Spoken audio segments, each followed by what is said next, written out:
বাংলাদেশ ভারত সীমান্তে এবার তৈরি হয়েছে এক নজিরবিহীন পরিস্থিতি। দর্শক, যে বর্ডারে প্রতিনিয়ত বুলেটের শব্দ শোনা যেত, যে বর্ডারে এতদিন নিরীহ বাংলাদেশের ওপর অন্যায় এবং জুলুমের খবর আসতো, আজ সেখানে উল্টো এক ইতিহাস রচিত হয়েছে। দর্শক, বাংলাদেশের বিরুদ্ধে যে কোনো সময় অসম্ভব একটি ঘটনা ঘটে যেতে পারে। দর্শক, চারিদিকে অলরেডি এই কঠিন আলামত আমরা দেখতে পাচ্ছি। বাংলাদেশের বিরুদ্ধে যুদ্ধ করতে পারে পার্শ্ববর্তী দেশ ভারত, এবং এই জন্য একটি মহাপরিকল্পনা সাজানো হচ্ছে। দর্শক, বিশ্ব রাজনীতির মারপ্যাঁচ বা দেশের রাজনীতির পথ পরিবর্তন এবং সমস্ত সমীকরণকে বিবেচনা করলে ভারত যে কোনো সময় বাংলাদেশের সামরিক আগ্রাসন চালাতে পারে, তার যথেষ্ট সম্ভাবনা রয়েছে। দর্শক, আজ থেকে প্রায় ৮০-৮৫ বছর আগে ১৯৪৫ সালে যখন জাতিসংঘের ইউনাইটেড সেশন তৈরি করা হয়েছিল, তখন পৃথিবীর প্রতিটি দেশ একটি আন্তর্জাতিক গ্যারান্টি পেয়েছিল।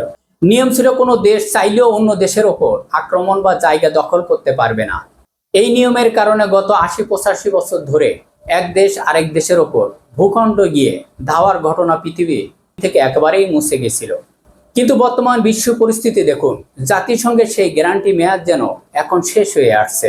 পৃথিবী এখন এমন এক সন্ধিক্ষণে দাঁড়িয়ে আছে, যেখানে শক্তিশালী দেশগুলো আন্তর্জাতিক আইনে তোয়াক্কা না করে দুর্বল দেশের ওপর ঝাঁপিয়ে পড়ছে।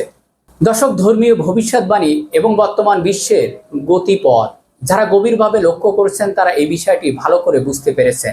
এই ভূখণ্ডে দখলের খেলাকে এখন আর সাধারণ কোনোভাবে দেখার সুযোগ নেই। যারা রাষ্ট্র নিয়ে বড় বড় খেলা খেলে, তারা পদ্মার আড়ালে এই ভয়ঙ্কর নকশা তৈরি করছে। দর্শক, এই মহাপরিকল্পনার মূল টার্গেট হচ্ছে বাংলাদেশের উত্তর পশ্চিম অঞ্চল, বিশেষ করে রংপুর বিভাগ।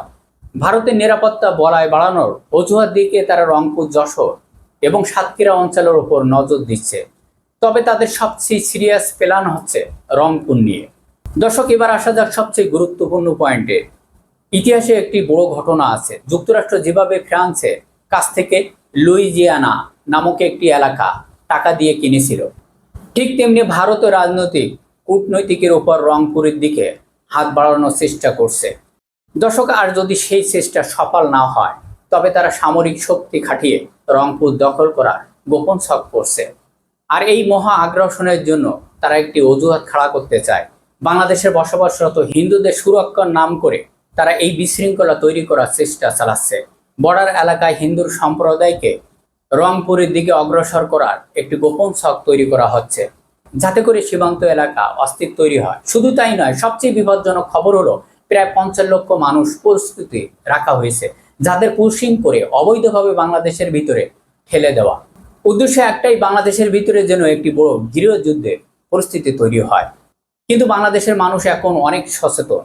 বর্তমান সীমান্তে যখন ভারত রক্ষাকারী বাহিনী বা বিএসএফ কোনো অবৈধ কাজ জোরপূর্বক পোষণ করার চেষ্টা করছে, তখন বাংলাদেশের সাধারণ সীমান্তবাসী বা গ্রামবাসী বুক চিতিয়ে ধাওয়া দিচ্ছে।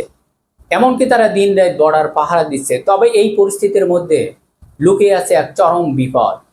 বর্ডারে এখন তীব্র উত্তেজনা চলছে। সেখানে যে কোনো দিন একটি ছোটখাটো দুর্ঘটনা ঘটে যেতে পারে। ধরুন, গ্রামবাসীর ধাওয়ার মুখে হঠাৎ কোনো বিএসএফ সদস্য নিহত হলো, ঠিক তখনই ভারত এই ঘটনাকে কেন্দ্র করে বাহানা তৈরি করবে। তারা বিশ্ববাসীকে দেখাবে যে তাদের ওপর হামলা হয়েছে, এবং এই অজুহাতে তারা সাথে সাথে বাংলাদেশের ওপর সামরিক হামলা চালিয়ে দিতে পারে। দর্শক, পরিস্থিতি যে কতটা গুরুতর তা আমাদের সরকার এবং নিরাপত্তা বাহিনীও বুঝতে পেরেছে। ভারত সরকার বর্তমান সময় কূটনৈতিক আলোচনা এড়িয়ে যাচ্ছে, তারা কোনো সঠিক জবাব দিচ্ছে না। তাদের এই বেপরোয়া আচরণ দেখে বাংলাদেশের সরকারও বসে নেই। সীমান্ত সুরক্ষা ইতিমধ্যে বর্ডার এলাকায় বিপুল সংখ্যা বিজিবি, পুলিশ এবং বাংলাদেশ সেনাবাহিনীকে মোতায়েন করার সিদ্ধান্ত নেওয়া হয়েছে। সীমান্তে আমাদের সামরিক শক্তি বহুগুণ বাড়িয়ে দেওয়া হয়েছে। দর্শক, পরিস্থিতি যে কোনো মুহূর্তে যে কোনো দিক মোড় নিতে পারে। দেশের স্বাধীনতা, সার্বভৌমত্ব এবং আমাদের সীমান্ত রক্ষা করতে হলে বাংলাদেশের প্রতিটি নাগরিককে আজ দলমত নির্বিশেষে ঐক্যবদ্ধ হতে হবে। আপনার মনের ভিতরে প্রতিটি ক্ষোভ এবং মূল্যবান মতামত আমাদের কমেন্ট বক্সে লিখে জানাবেন। সবাই ভালো থাকবেন। ধন্যবাদ।